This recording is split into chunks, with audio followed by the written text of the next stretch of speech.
Bharatiya Janata party ने अपने उम्मीदवारों की सूची जारी कर दी है। पानीपत ग्रामीण से भारतीय जनता पार्टी ने एक बार फिर से महिपाल ढांडा को अपना उम्मीदवार बनाया है। महिपाल जी, आप तो सफल हो गए अपनी उम्मीदवारी साबित करने में, लेकिन जो सफल नहीं हो पाए या फिर जिनको मौका नहीं मिला है वो पार्टी से नाराज हैं, पार्टी छोड़ रहे हैं, बहुत सी बातें सामने आ रही हैं, क्या कहना चाहिए? नाराज नहीं होना चाहिए।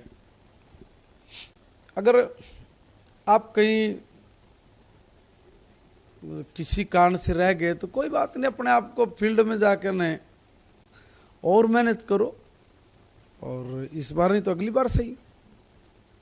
और ऐसा भी नहीं चांस मिलता। मैं कह रहा हूँ ना, रावण और वीर जी का उदाहरण है ना, पिछली बार नहीं मिले, पब्लिक में रहे, साबित किया, इस बार मिल गई। विपुल गोयल जी को नहीं मिली थी पिछली बार, मंत्री होते, दोनों मंत्रियों टिकट कटे, उन्होंने तो अब तक नहीं किया। कोई बगावत की थी क्या उन्होंने? भारतीय जनता पार्टी ने अपने पत्ते खोल दिए, 67 उम्मीदवारों के नाम सामने आ गए हैं, लेकिन वहीं कांग्रेस अभी तक बैठकें कर रही है, नॉमिनेशन की प्रक्रिया शुरू हो गई है।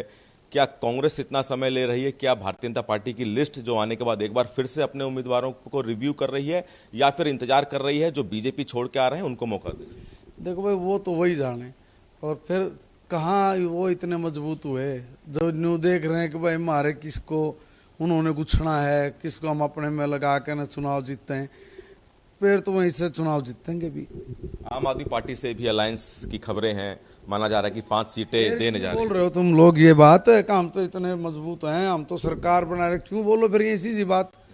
हम कड़ी हुए नहीं, इसलिए तो हमने समझौते की जरूरत पड़ रही है भाई, इसलिए तो समझौते की जरूरत पड़ रही है। जब हम लोग कहीं होते जमीन पे तो हम समझौता करते किसी के लिए, हमने सारी उम्र समझौते कर करके लोग आगे पीठ में छुरे घोपे हैं, किसी को सपोर्ट कर दिया, सपोर्ट विड्रा करके ना अपनी सरकार बनानी है। इस तरह के गेम कांग्रेस सदा खेलती आई है। समाजवादी के लिए भी समझौता कर लेंगे, या आम आदमी पार्टी के लिए भी करेंगे, या बहुजन के लिए भी करेंगे, इनका नहीं भी किसी के लिए कर लें।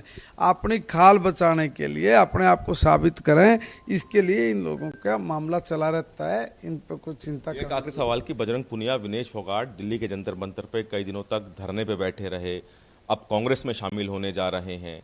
क्या इस जो कांग्रेस में शामिल होने को उस धरने से जोड़ के देखा जा सकता है? भाई ये बात तो बजरंग जी और वो विनेश फोगाट जी मैं बताऊंगे बढ़िया तरीके से, तो दोनों, कि भाई आप क्या सोच के बैठे थे, क्या आपने कांग्रेस में जाना था इसलिए बैठे थे, या वो सही मायने में कोई एक अच्छी लड़ाई लड़ रहे थे, या कोई शिकार हो रही थी राजनीति का, वो बताएंगे। टिकट भी देने जा रही है कांग्रेस इनको, ऐसा कहा जा रहा है। देखो भाई, ले और जीते हैं, बेरा लग जाएगा ना, चुनाव लड़ो तो सही।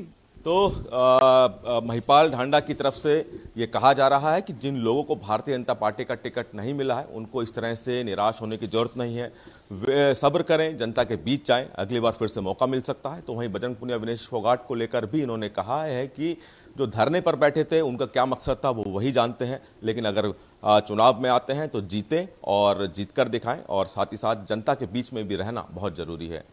कैमरामैन दिलीप त्रिपाठी के साथ दिल्ली से सूर्य समाचार के लिए विनय सिंह।